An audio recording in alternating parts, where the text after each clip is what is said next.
बातें नहीं, सभी लड़कियों से निवेदन है, बातें नहीं करेंगी।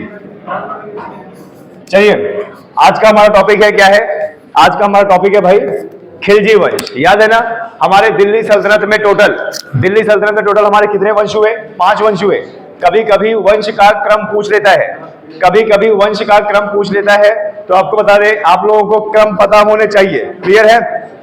देखिए, एक सिंपल सा मैंने चीज आप लोगों को बताया था उस दिन कि जैसे आप लोगों को अगर ना पता हो कि भाई दिल्ली सल्तनत में टोटल कितने हुए, तो एक चीज याद रखना है, क्या माँ का क्या है भाई? तुगलक। ठीक है, माँ का तुगलक क्या? सैयद लोधी। माँ का तुगलक क्या? सैयद लोधी।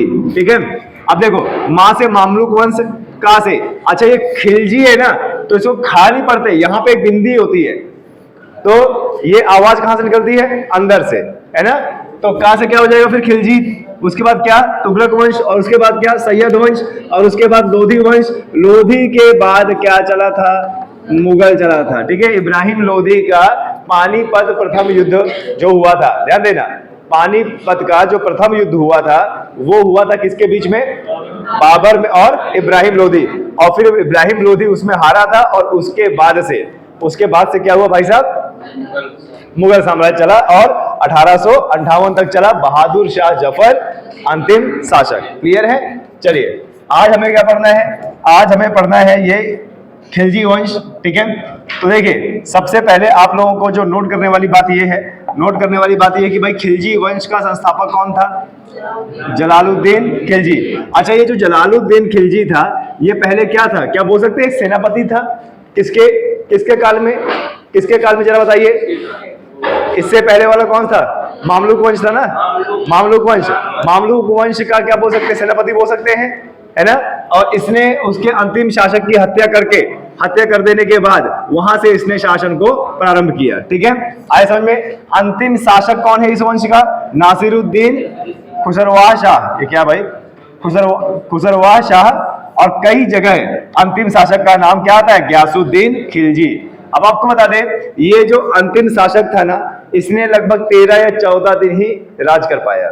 ये जो अंतिम शासक था नसीरुद्दीन खुसरवाह शाह, ये जो भी बोल रहा है, तो इससे ये क्या है? केवल और केवल कितना? 13 या 14 दिन ही शासन कर पाया। इसके बाद दूसरा तुगलक वंश आ गया। ठीक है, तो इसके बारे में हम पढ़ेंगे, लेकिन सबसे पहले आप जरा देख लीजिए कि भाई इसका टाइमलाइन क्या है। ये जो वंश है, ये वंश कहां से कहां तक? 1290 से लेके कब तक चला? 1320 तक चला। ठीक है, जो ये वंश है, खिलजी वंश का जो समय है 1290 से चला है, और कहां तक? 1320 तक। यानी भारत में दिल्ली सल्तनत में इसने कितना राज किया? मात्र कितना?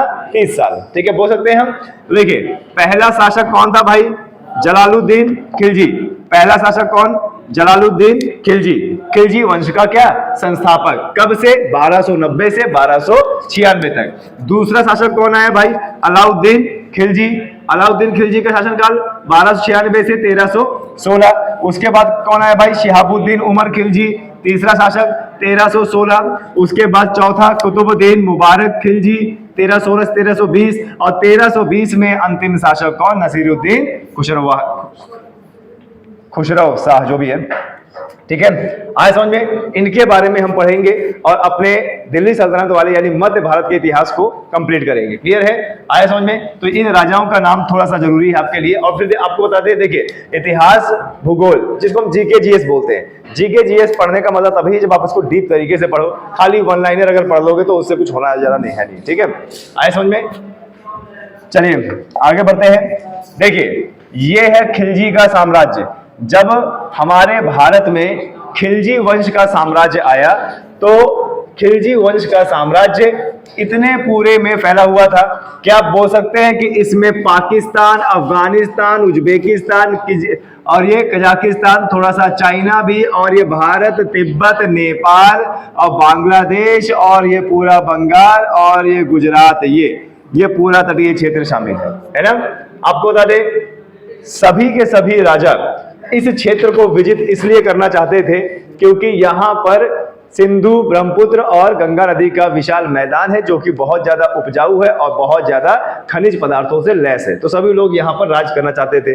अभी आपने एक चीज देखा कि अधिकतर जो राजा थे वो यहाँ से नीचे बढ़ ही नहीं पाए, यहाँ से नीचे बढ़ ही नहीं पाए, दक्षिण में नहीं जा पाए। क्यों नहीं जा पाए? कारण क्या था? विंध्याचल की श्रेणी। विंध्याचल की श्रेणी जो कहां से, गुजरात से लेके कहां तक गई है भाई? बिहार तक गई है। ठीक है, ये उस समय इतनी ऊंची थी, आज भी ऊंची है, ऐसी बात नहीं है। आज तो देखो रोड बन गई है, टनल बन गए हैं, ब्रिज बन गए हैं, और उस समय ये सब थोड़ी था। तो उस समय जब ये विंध्याचल श्रेणी को पार करना होता था तो बकायदा पहाड़ चढ़ना पड़ता था और रास्ते ढूंढने पड़ते थे। और ऐसा नहीं है, उस समय भी इन पहाड़ियों में बहुत सारे ऐसे शासकों के जो सेना है छुपी रहा करती थी और देखती रहा करती थी कि कौन सी दिशा से कोई दूसरा आक्रमण तो नहीं हो रहा है। तो आपको बता दें, बहुत सारे आक्रमण या बहुत सारे जो शासन है वो दक्षिण की ओर नहीं जा पाए। उसका मुख्य कारण क्या है भाई? उसका मुख्य कारण क्या है? विंध्याचल। ठीक है, विंध्याचल श्रेणी। ठीक है, आया समझ में? ओके। लेकिन आपको बता दें, जितना भी मुस्लिम काल आया है और उसके बाद फिर यूरोप का काल आया है, ब्रिटिश का काल आया है, तो सबसे ज्यादा मार जो खाई है ना, वो किसने खाई है? दिल्ली ने खाई है ना? दिल्ली सल्तनत नाम ही पड़ गया, क्योंकि जितने भी राजा आए सबने देश को कहां से चलाया? दिल्ली से चलाया। अंग्रेज लोग आए तो उन्होंने पहले कलकत्ता से चलाया, कलकत्ता के बाद कहां से चलाया?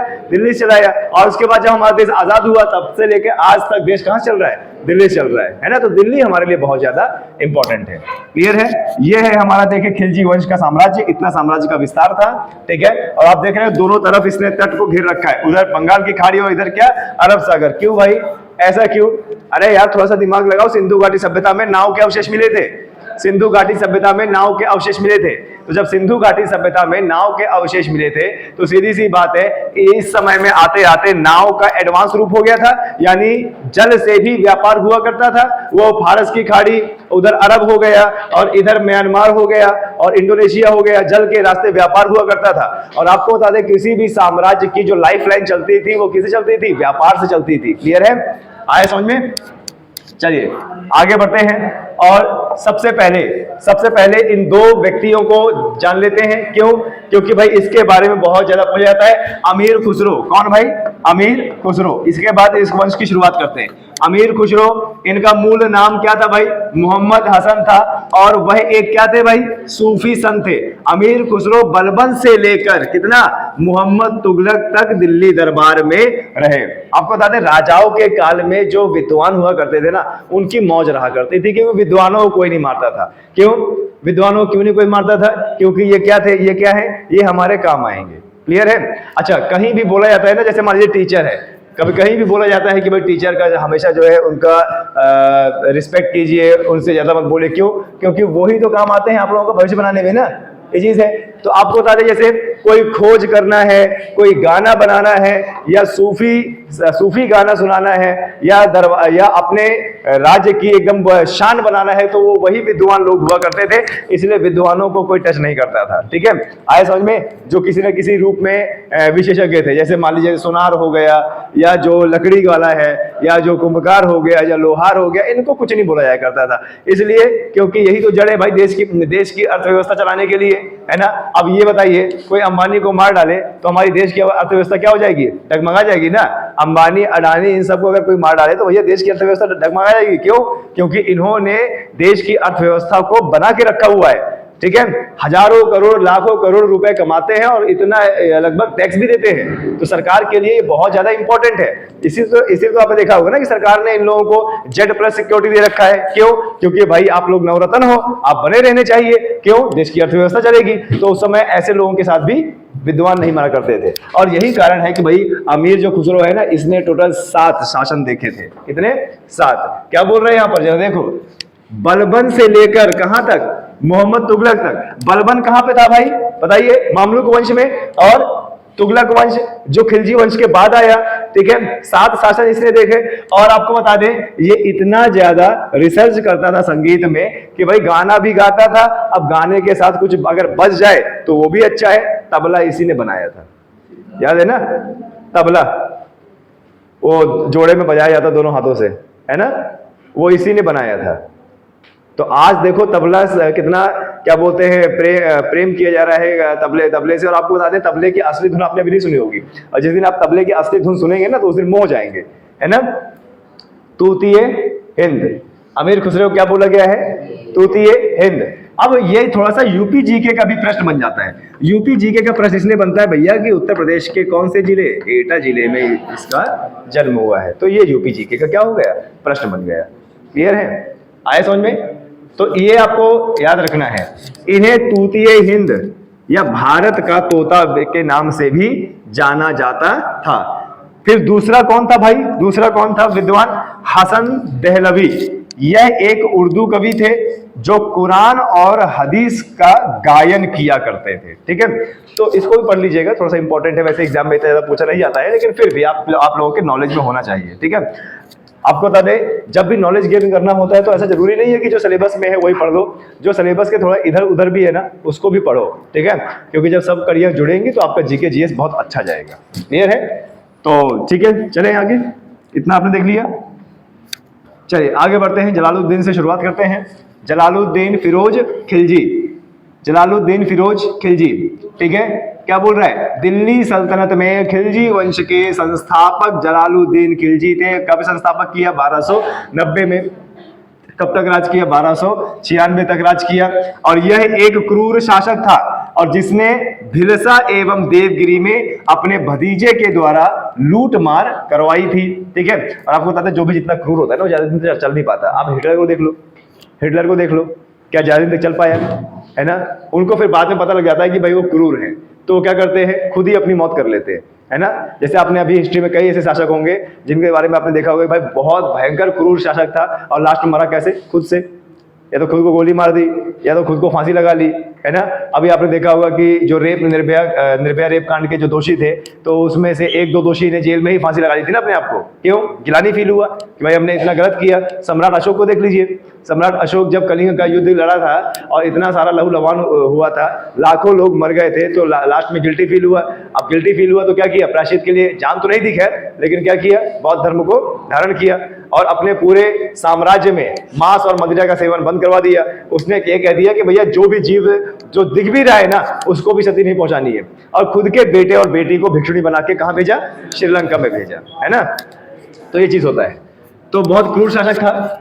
ठीक है, मुस्लिमों के रहने के लिए मुगलपुर नामक बस्ती का निर्माण करवाया इसने। और जलालुद्दीन खिलजी की हत्या उसके भतीजे और दामाद किसने, अलाउद्दीन खिलजी ने अपने भाई अलमास बेग की मदद से किया। और आपको बताते हैं जो ये अलाउद्दीन खिलजी आए ना, तो ये जो अपना शासन लगभग 10 साल इसने जो शासन किया, 10-12 साल 20 साल जो भी शासन किया इसने, तो आपको बता दें वो भी एक क्रूर समय था। ठीक है, आपको बता दें सुनता नहीं था किसी का, एकदम पागल था। जैसे अगर मान लो कि किसी को मारना है तो मारना है, क्या कर लोगे तुम, ऐसे करके किसी को मारना है तो मारना है, चाहे कोई भी हो। अपने बहुत करीबी लोगों को अलाउद्दीन खिलजी मरवा दिया करता था। और यही कारण है कि मुस्लिम साम्राज्य जब आया ना हमारे भारत में, तो सत्ता के लालच में, सत्ता के चक्कर में बहुत कम ऐसे शासक हुए जो बूढ़े हुए। अधिकतर शासक 50-55 साल की उम्र में निपट जाते थे। क्यों, क्योंकि भाई दूसरे को लगता था या बेटे को लगता था या भतीजे को लगता था कि भैया मैं तो राजा तभी बन पाऊंगा जब क्या होगा, ये जाएगा। क्योंकि ऐसा होता था, तो लोग क्या करते थे, अपने पिता या भतीजा है तो अपने चाचा को मरवा डालते थे षड्यंत्र रच के। कैसे, जैसे मान लीजिए कि जो सेनापति है या जो सैनिक हैं, अब जैसे मान लीजिए इंदिरा गांधी को किसने मारा, उसी के बॉडीगार्ड ने। तो राजा के बॉडीगार्ड रहते रहे होंगे तो धन दे दिया अच्छा खासा, और धन दे दिया तो मार दिया। और उस समय जान लेना बहुत आसान हुआ करता था, हथियार बंद सैनिक हुआ करते थे। राजा जा रहा है, कुछ नहीं, राजा उस तरफ को मुड़ा है, पीछे से खंजर घोंप दिया, और 3-4 बार खंजर घोंप दिया, मर गया, सांस रुक गई इतने में, है ना। ये चीज है। तो पहले ऐसा हुआ करता था, जान की कोई कीमत नहीं थी। अब मैं तो बोलता हूं कि भले ही बहादुर शाह जफर को दुख हो रहा हो कि भैया अपने वतन की 2 गज जमीन भी नसीब नहीं हुई, पर मुझे लगता है तुम नसीब वाले हो कि कम से कम 88 साल जिए तो सही, है ना। नहीं तो मुस्लिम साम्राज्य में 88 साल बहुत कम लोग जीते थे, और वो लोग जीते थे आपको बता दें जो लड़ाई झगड़े से दूर रहा करते थे। नहीं तो राजा तो एकदम निपटने वाली चीज थी। ठीक है, चलिए आगे बढ़ते हैं। भाई अलमास बेग की मदद से गढ़ा मानिकपुर, जिसको आज क्या बोलते हैं, इलाहाबाद, अब आज और क्या बोलते हैं, प्रयागराज में 1296 ईस्वी में थी। ठीक है, अब भाई सरकारें तो ऐसी लिखी हुई हैं कि सरकार अभी ऐसी आ गई है कि जो भी मुस्लिम है तो मुस्लिम को एकदम अभिशाप जैसे समझती है कि भाई ये जितने भी मुस्लिम है सब अभिशाप है, एक काम करो मुस्लिम के जितने भी नाम है सबको चेंज कर दो, भले ही उसका इतिहास पता हो चाहे ना पता हो, है ना। कहीं पर भी मुस्लिम का नाम अगर देखा है ना, कहीं पर भी मुस्लिम का नाम बंद कर दो, उसका आवाज चेंज हो जाएगा, इधर उसको बंद कर दो थोड़ी देर। अरे मैंने क्या बताया था उस दिन, तब करो भैया, भुट्टे की तरह तब करो, भुट्टे की तरह तबो। चलिए, तो आपने देखा कि अभी भाई काफी ये नाम चेंज किए गए, है ना, नाम चेंज किए गए। अच्छा, नाम चेंज इसलिए भी किए गए कि भाई इनको ये लगता है कि भाई वहां से अरब से तुर्क से ये लोग आए हमारे देश में और अपने हिसाब से नाम चेंज कर लिए, तो हमारे भारत का इतिहास रहने देना चाहिए, इसलिए नाम चेंज कर रहे हैं। अभी शायद ये भी बात चल रही है कि भाई यूपी में मुगल साम्राज्य को अब बंद कर दिया जाएगा, मुगल साम्राज्य के जो इतिहास है उसको नहीं पढ़ाया जाएगा, है ना। तो वो तो सरकार की, देखिए सरकार आती जाती रहती है, सरकार की मंशा होती है, कल को क्या पता सरकार कोई दूसरी आ जाए, वो बोलते नहीं चलेगा, है ना, तो पढ़ना पड़ेगा।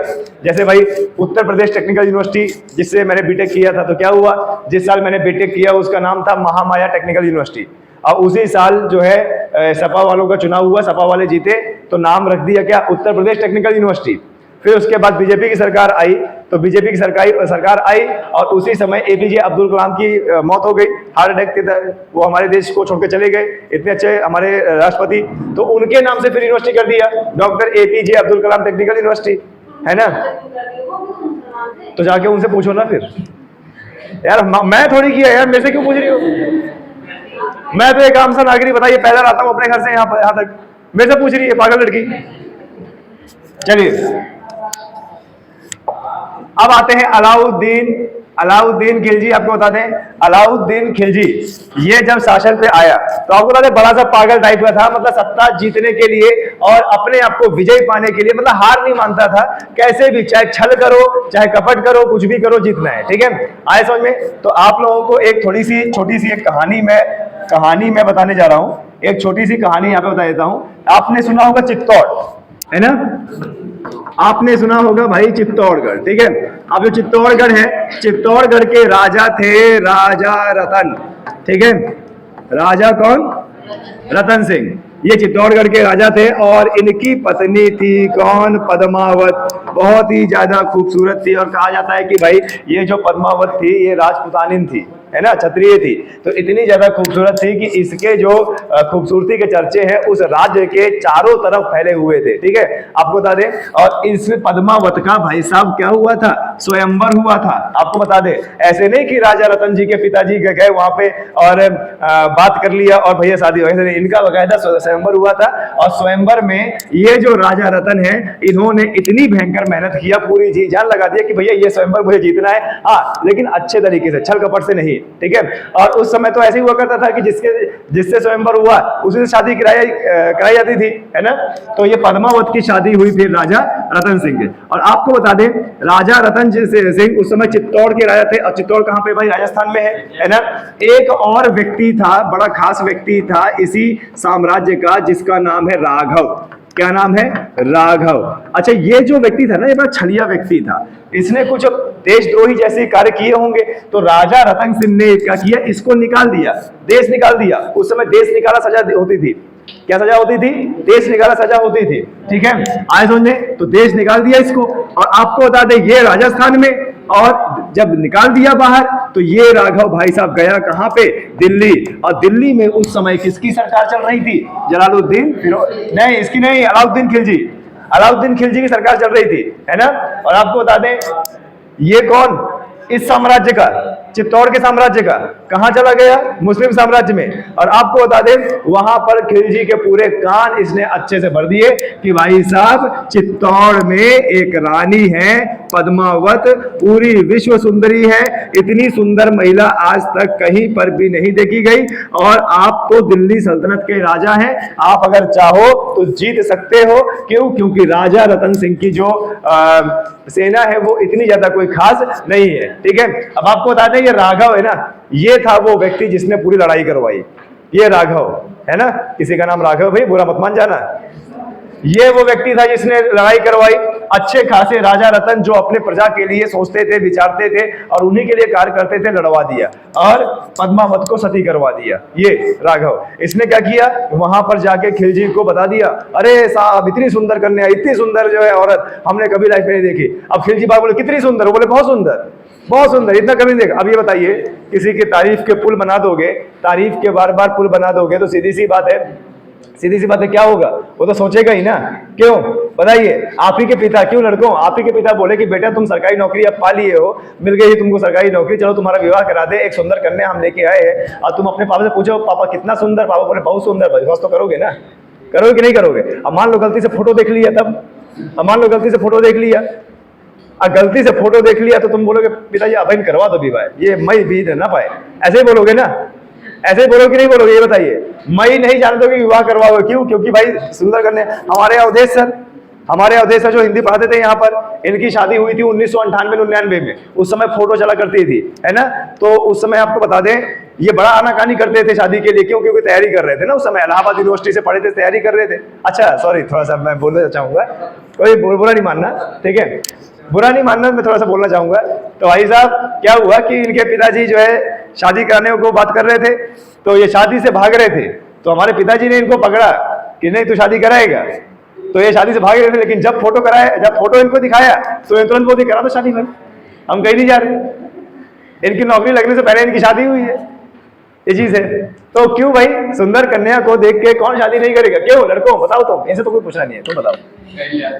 ये देखो खुशी देखो इसकी, इसकी खुशी देखो, अभी पूछ लूंगा दांत नहीं दिखेंगे कुछ, अभी देखो शादी की बात कर रहे हैं, इसके दांत देखो 32 के 32 दांत दिख रहे हैं इसके, है ना, ये चीज है। तो सेम चीज जो आज तुम फील कर रहे हो, ये अलाउद्दीन खिलजी उस समय फील कर रहा था कि नहीं भैया, क्योंकि वो कोई एक व्यक्ति नहीं था उसके बारे में बताने के लिए, बहुत सारे व्यक्ति थे, चर्चाएं थी भाई, चर्चाएं थी, पद्मावत की चर्चाएं थी कि भाई बड़ी सुंदर कन्या है, ठीक है, ये चीज है। तो बस अलाउद्दीन खिलजी को लग गया कि नहीं भाई अब तो इसे पाना है, कैसे भी करके पाना है, ठीक है। और आपको बता दें राजपुताना घर का एक नियम था कि भाई अपने घर की बेटियों को या बहुओं को गैर राजपुताना को शक्ल नहीं दिखानी है, क्लियर है। तो क्या हुआ भाई साहब, अलाउद्दीन खिलजी ने पूरा का पूरा डेरा ले जाके राजस्थान के चित्तौड़ का जो किला था उससे कम से कम 400-500 मीटर पहले पूरा डेरा डाल दिया, और पूरा डेरा डाल दिया और एक फरमान भिजवाया, जाइए राजा रतन सिंह को बता दीजिए कि तुम्हारी बीवी देखने आए हैं हम, ठीक है, आए समझ में। तो ऐसे करके बोल दिया। तो वहां पर राजा ने बोला क्यों दिमाग खराब है क्या, बीवी दिखाऊं तुम्हें मैं अपनी, तो बोले कि नहीं ऐसा नहीं होगा। अब आपको बता दे राजा रतन सिंह एक बहुत बड़ा राजपुताना राजा जो अपना जान न्यौछावर करने वाला राजा था, सिर्फ केवल और केवल इसलिए माना क्योंकि अपनी प्रजा को बचाने के लिए। क्यों, अलाउद्दीन खिलजी ने कह दिया था कि भैया अगर नहीं दिखाओगे हमें, नहीं दिखाओगे हमें तो आक्रमण कर देंगे, आपकी सेना कम में मारे जाओगे, ठीक है।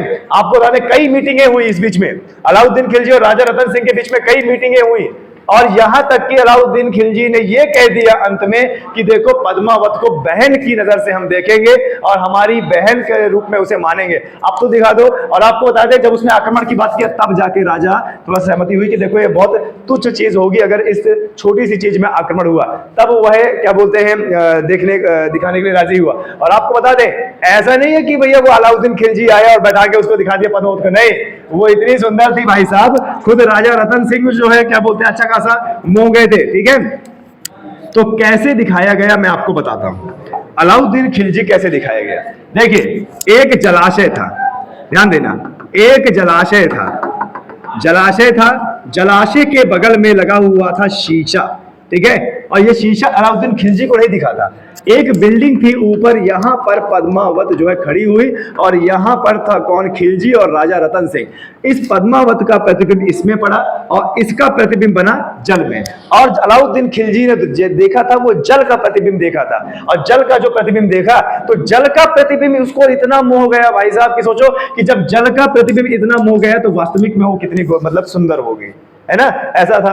तो अब आपको बता दें जब उसने पद्मावत को देख लिया तब उसने कहा कि भाई अब तुम्हें पद्मावत चलना है, कहां पर, कहां पर चलना है, सीधे दिल्ली सल्तनत में चलना है, ठीक है, ये चीज हुआ। और आपको बता दें अपना जहां पर कैंप लगाया था उसने, वहां पर जाते जाते राजा रतन सिंह को इसने धोखे से क्या कर लिया, बंदी बना लिया। धोखे से बंदी बना लिया कि भाई जब राजा को ही बंदी बना लेंगे तो अगला किसकी हिम्मत होगी भाई आक्रमण करने की, ये था। और आपको बता दें कि उस समय राजा के वफादार भी हुआ करते थे, तो राजा के वफादारों ने एक चाल चली कि पहुंचा दिया अलाउद्दीन खिलजी।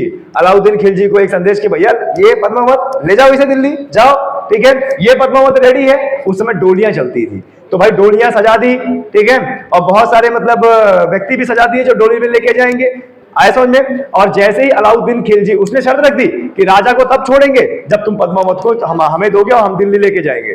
तो क्या हुआ, वो राजा को लेके आए, यहाँ पर ये डोली सजा के रखा, ठीक है, और उसके बाद आए खिलजी और डोली को जब ले जाने लगे और राजा को छोड़ दिया तो पता चला कि उसमें असली पद्मावत है ही नहीं, कोई और जो है बैठी रही होगी उसमें। इसके बाद हुआ भीषण युद्ध, और युद्ध हुआ, युद्ध होने के बाद कई दिन तक ये युद्ध चला।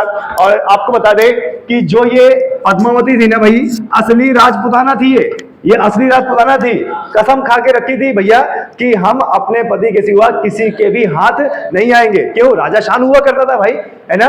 इस युद्ध में राजा रतन सिंह की मौत हो गई, और राजा रतन सिंह को मारने वाला अलाउद्दीन खिलजी नहीं था, मारने वाला एक व्यक्ति था जो खुद राजपूत था, जो खुद किसका आशिक बना हुआ था, पद्मावत का। वो भी पद्मावत को चाहता था लेकिन नहीं चाह पाया। हो सकता है स्वयंवर में रहा होगा कोई राजा, है ना, नहीं मिला होगा उसको, तो उसने मारा था राजा रतन सिंह को, किसके, अलाउद्दीन खिलजी के आड़ में। अब क्या हुआ, जब पद्मावत को पता चला कि भैया हमारे राजा नहीं रहे, तो क्या हुआ कि पूरे किले को बंद कर दिया गया कि अलाउद्दीन खिलजी की जो सेना है वो अंदर ना आ पाए। तो क्या किया गया भाई, सब लोगों ने कसम खा ली, सब लोगों को पता चल गया कि किसके किसके शौहर यानी पति शहीद हो गए हैं लड़ते लड़ते, राजा भी मारे गए और सैनिक भी मारे जा रहे हैं। तो क्या हुआ भाई साहब, किले हुआ करते थे, बड़े बड़े किले बना करते थे, और बीच में आंगन हुआ करता था, जितने भी घर के कपड़े थे सब वहां पर लगा दिए, सब ढेर लगा दिया, और ढेर लगाने के बाद उसमें आग लगा दी, और आग लगाने के बाद सबसे पहले पद्मावत उसमें कूदी, और पद्मावत कूदने के बाद एक से एक रानी उसमें कूदती गई और उस जलती हुई चिता में अपने आप को आहुति दे दिया। और इस प्रथा को उस समय कहते थे जौहर। क्या कहते थे, जौहर। यानी पद्मावत रानी क्या बन गई, जौहर हो गई, ठीक है, सारी रानियां कूद के मर गई, और उस किले में जितनी भी औरतें थी सब उसमें जो है अपने आप को आहुति दे दी। देखिए प्राणों की आहुति दे दी भाई साहब। एक छोटा सा कहीं पे जल जाए तो कितना दर्द होता है, वो तो पूरी बॉडी छोड़ दी। लेकिन अलाउद्दीन खिलजी जब लड़ते लड़ते उस आंगन में पहुंचा तो उसे राख के सिवा और कुछ नहीं मिला, बहुत दुख हुआ। आपको बता दें वो जीत तो गया, युद्ध जीत तो गया, लेकिन फिर भी अपने आप को उसने हारा महसूस किया। और आज भी वहां से सोच रहा होगा कि भारत देश के राजपुताना जैसे लोगों को आज तक उसने किसी व्यक्ति ने नहीं देखा होगा कि इतने दृढ़ संकल्प वाले राजपुताना कि किसी के हाथ नहीं लगे। अगर राजा गया तो उन्होंने अपना है स्वयं प्राण को त्याग दिया। आप सोचिए विश्व सुंदरी और हाल क्या हो गया जरा देखिए। तो कहीं ना कहीं ये प्रेरणा भी मिलती है कि भाई सीधी सी बात है, सच का साथ देंगे और सच के लिए चाहे जान भी देनी पड़े, गलत का साथ नहीं देंगे, है ना। रानी पद्मावत भैया जौहर हो गई, और बहुत सारी उसके साथ में जो रानी है वो जौहर हो गई। आज भी वहां पर सोच रहा होगा कि राजपूतों ने जो कहा वो करके दिखाया। और आपको बता दे किसी राजा के लिए ये बहुत सोचनीय विषय होता है, सोचने वाला विषय होता है कि यार बताइए अपनी बीवी को दूसरे किसी गैर मर्द को दिखाना। क्यों लड़कों, तुम्हारी गर्लफ्रेंड को कोई तीसरा व्यक्ति देखे आग लग जाएगी ना। क्यों, जैसे मुझे एक लड़का वहां पे बोल के गया था कि इससे दूर रहना।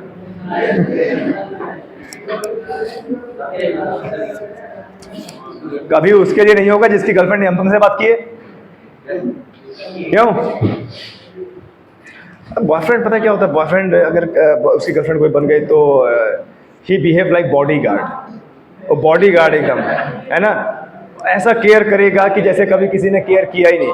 रात के 9 बजे फोन करेगा, खाना खाया, ये ऐसा बताने की कोशिश करते हैं कि अगर ये नहीं फोन करता तो वो नहीं खाना खाती, है ना। और उसके घर वाले नहीं खिलाते, है ना, उसके घर वाले कहीं भी भेजते हैं तो उसका प्रोटेक्शन नहीं करते। तुम आज 2 दिन के आए तो तुम बहुत प्रोटेक्शन करोगे, है ना। सोचनीय विषय है, बताइए। तो ये थी अलाउद्दीन की भाई कहानी, ऐसा हुआ, और ये असली कहानी है हमारे पूरे भारत की, और बहुत कुछ इसे सीखने को मिलता है, ठीक है। चलिए आगे बढ़ते हैं। दिल्ली सल्तनत में खिलजी वंश के संस्थापक जलालुद्दीन खिलजी ने 1290 में, ये तो पढ़ चुके हैं हम, आगे बढ़ते हैं, अलाउद्दीन या फिर अलाउद्दीन खिलजी, ठीक है, अलाउद्दीन खिलजी 12 अक्टूबर 1296 को अलाउद्दीन खिलजी दिल्ली का सुल्तान बना और अलाउद्दीन खिलजी ने सेना को नगद वेतन, थोड़ा सा इंपॉर्टेंट है, और स्थायी सेना रखना शुरू कर दिया। ठीक है, बहुत बार पूछा जाने वाला प्रश्न कि वह कौन सा राजा था जिसने अपनी सेना को नगद वेतन और स्थायी सेना रखा। पहले सेना क्या हुआ करती थी कि भाई आक्रमण होना है, चलो आ जाओ, सेना बन जाओ और चलो लड़ते हैं, और बाकी अगर आक्रमण नहीं हो रहा है तो जाओ अपना अपना काम करो। लेकिन ये भी व्यक्ति था, इसने क्या किया, अपनी स्थायी सेना रखा और वेतन दिया, है ना। आप सैनिक को वेतन नहीं दोगे तो क्या लड़ेगा आपके लिए? नहीं लड़ेगा, इतना कोई देशभक्त नहीं होता है। ठीक है, आए समझ में। अग्निवीर योजना के तहत तो फिर भी बहुत पैसा दिया जा रहा है। अगर सरकार ये बोल देती कि जिसका मन है आ जाओ सेना में, पैसे वैसे नहीं देंगे, वर्दी देंगे, तो आपको बता दें 1/4 लोग भी वहां नहीं पहुंचते, है ना। ये पैसों का लालच होता है, इतना भी किसी के अंदर देशभक्ति नहीं, हमें पता है चीज। चलिए, मूल्य नियंत्रण प्रणाली, और इसने क्या चालू किया था भाई, और इसने क्या चालू किया था, मूल्य नियंत्रण प्रणाली। व्यापारियों की बेईमानी रोकने के लिए कम तौलने वाले, ये काम नहीं है, कम है, कम तौलने वाले व्यक्ति के शरीर से मांस काट लेने का आदेश दिया था। ठीक है, इसने ये आदेश दिया था कि जो भी व्यक्ति गलत करता है, कम तौलता है, बेईमानी करता है, मांस काट लो उसके बॉडी से, है ना। आपको बता दें, ऐसा आदेश आज आ जाए ना तो आधे से ज्यादा जो किराने वाले के हाथ की, कोई किसी का हाथ इधर से कटा हो, किसी का इधर से कटा हो, क्यों? क्योंकि अधिकतर लोग क्या करते हैं, गलत ही तौलते हैं ना, ज्यादा मुनाफा कमाने के लिए। याद है उस दिन मैथ का प्रश्न बताया था कि अगर वो त्रुटि करेगा, चीटिंग करेगा तो कितना % लाभ होगा, है ना। तो ये इसने दिया था। ये दोनों पॉइंट इंपॉर्टेंट है, नगद वेतन और मूल्य नियंत्रण प्रणाली, शरीर से मांस काट लेना, ये आदेश दिया था अलाउद्दीन खिलजी ने। इंपॉर्टेंट है, एग्जाम में पूछा जाता है। यह मेवाड़ की महारानी पद्मिनी, याद है ना, मेवाड़ चित्तौड़, पद्मिनी की सुंदरता पर मोहित हुआ करता था और यह हिंदुओं को पीड़ित करने का हर संभव प्रयास करता था और उनके लिए कठिन नीतियां बनाता था। अलाउद्दीन खिलजी ने अलाई दरवाजा अथवा कुशक ए शिकार का निर्माण करवाया था। थोड़ा सा इंपॉर्टेंट है ये भी कि अलाई दरवाजा का निर्माण किसने करवाया था, अलाउद्दीन खिलजी। नाम अगर याद ना आए तो आ से अलाई और आ से अलाउद्दीन। ठीक है, आया समझ में, क्लियर है, कोई दिक्कत? ये सिक्के चलवाए थे भाई इसने अपने साम्राज्य में, ये सिक्के चलवाए थे। सिक्का देख लीजिए, उस समय उर्दू या फारसी भाषा में सिक्के डलवाए जाते थे। ओके, हमें दे दो, हमें दे दो। इस प्रकार के देखिए सिक्के उस समय चलते थे। अलाउद्दीन खिलजी द्वारा चलाए गए खिलजी साम्राज्य के सिक्के, इस प्रकार के सिक्के हुआ करते थे। ऐसे मुद्राएं वहां पे चला करती थी, क्लियर है। और उसमें फारसी या उर्दू या कौन सी भाषा मुझे नहीं पता, लेकिन इस भाषा में सिक्के डलवाए जाया करते थे। ठीक है, चलिए भैया आगे बढ़ते हैं। प्रमुख लड़ाइयां, अलाउद्दीन खिलजी की प्रमुख लड़ाइयां क्या होगी? ठीक है, अलाउद्दीन खिलजी की प्रमुख लड़ाइयां क्या होगी? देखिए, गुजरात विजय, साल 1298 में अहमदाबाद के निकट कर्णदेव वघेला और अलाउद्दीन खिलजी की सेना में युद्ध हुआ और कर्णदेव वघेला हार गए। अरे भैया, इसकी सेना बहुत बड़ी थी, ये वेतन दिया करता था, बहुत बड़ी सेना थी और लड़ना आता था। ठीक है, जैसलमेर। अच्छा, एक चीज और आपको बताते हैं, भारत में अगर कोई घुसपैठी हमारे यहाँ आया है तो उसका कारण वो लोग नहीं थे, कोई घर का ही भेदी था। अभी राजा रतन सिंह को देख लीजिए, ये युद्ध होता ही नहीं। अलाउद्दीन के ख्याल में कभी चित्तौड़गढ़ में लड़ाई करने का आता ही नहीं, राघव ने जाके आग लगा दी वहां पे, है ना। बताइए, राजपूत शासक दूधा और सहयोगी तिलक सिंह ने 1299 ईस्वी में अलाउद्दीन खिलजी का युद्ध हुआ और उसे जीत हासिल हुई। ठीक है, रणथंभौर की विजय, साल 1301 ईस्वी में इसने रणथंभौर के शासक हमीर देव पर आक्रमण किया और हमीर देव वीर गति को प्राप्त हो गया। इसके अलावा इसने चित्तौड़ पर, मेवाड़ पर, सौंख मथुरा, मालवा, जालौर, देवगिरी, तेलंगाना और होयसाल पर भी आक्रमण किया। गुजरात के रास्ते देवांगना घाट, देवांगना, विंध्याचल पार करना आसान नहीं था। गुजरात के रास्ते जाते थे। क्यों? गुजरात के रास्ते उसकी हाइट क्या हो जाती है, कम हो जाती है ना। चलिए, खैर ये इंपॉर्टेंट नहीं है, फिर भी आपके नॉलेज के लिए है, जो इंपॉर्टेंट था वो बता दिया है, ठीक है। चलिए, इसके बाद राजा कौन बना भाई? शिहाबुद्दीन उमर खिलजी। अलाउद्दीन खिलजी का जो मैंने आपको कहानी बता रही ना, वही सबसे ज्यादा इंपॉर्टेंट है, उसी के बारे में पूछा जाता है, ठीक है। ओके, अलाउद्दीन खिलजी ने इसे ही अपना उत्तराधिकारी घोषित किया और मालिक कफूर के साथ इसने 35 दिन दिल्ली सल्तनत पर राज किया। किसने भाई साहब? शिहाबुद्दीन उमर खिलजी। अभी मलिक कफूर कौन था भाई? सेनापति। किसका? अलाउद्दीन खिलजी का। बहुत ही बड़ा सेनापति था, बहुत अच्छे से लड़ना आता था, ठीक है। आधे से ज्यादा युद्ध तो यही निपटाता था। अलाउद्दीन खिलजी का तो नाम है बस, ठीक है। अब आपने देखा होगा कि बहुत सारे लोग दूसरे की ताकत पर जो है उछलते हैं, देखा होगा ना। कर्मी में बहुत सारे गुंडे ऐसे हैं कि जो दूसरे गुंडों के दम पे उछलते हैं। किस दिन अकेले सामना हो जाए तो भैया हिम्मत नहीं होती है, होती कि नहीं होती है? क्यों नहीं होती है ना। मालिक कफूर की हत्या अलाउद्दीन खिलजी के तीसरे पुत्र मुबारक खिलजी ने करवाई और इसे क्या कर दिया भाई? अंधा कर दिया। हमारे लिए इंपॉर्टेंट नहीं है। कुतुबुद्दीन मुबारक खिलजी, इसने 19 अप्रैल 1316 ईस्वी से 15 अप्रैल 1320 तक दिल्ली पर शासन किया और इसकी भी हत्या इसके खास खुसरो खान ने की और शासन पर अपने कब्जा ले लिया, है ना। राजा को मारना बड़ा आसान हुआ करता था, बड़ा कम जीते थे ये लोग, ठीक है। नहीं, राजा को थोड़ी सजा हो सकती है, ये बताइए। राजा की तो हत्या ही होगी ना, राजा को सजा कौन देगा? ये बताइए। जब सबसे सुप्रीम ही राजा है तो राजा को कौन सजा देगा? राजा तो सजा देता था दूसरों को, है ना, और अपने ही उत्तराधिकारी का शिकार होता था। अरे भाई साहब, आपको बता दें, राजा कोई मामूली चीज नहीं हुआ करता था उस समय। राजा का मतलब ढेर सारा पैसा, ढेर सारी सिक्योरिटी। क्यों बताएं? अब तो राजा सिस्टम है नहीं। अब देखिए, आपको बता दें, जैसे अंबानी के दो बेटे अनंत और आकाश हैं, उनको पता है भैया कि हमारे पिताजी के बाद ये सब कुछ हमारा ही है ना। लेकिन उस समय पता है क्या हुआ करता था? ये पिता लोगों का कोई भरोसा नहीं हुआ करता था किसे उत्तराधिकारी बना दे। खुद उत्तराधिकारी बनने के लिए पिता का वध करना पड़ता था। ऐसा आप लोग नहीं करोगे।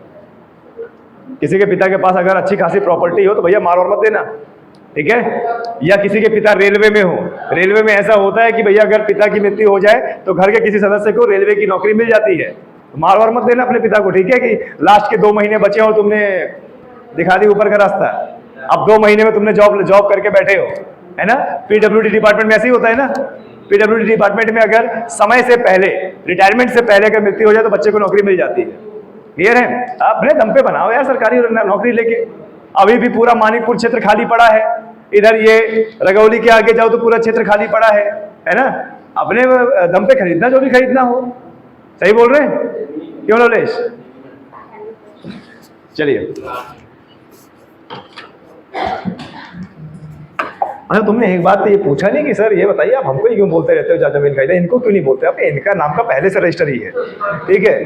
ये बताइए, कहीं भी जाएंगी तो अपने आप नहीं मिल जाएगा हिस्सा बिना खरीदे, है ना।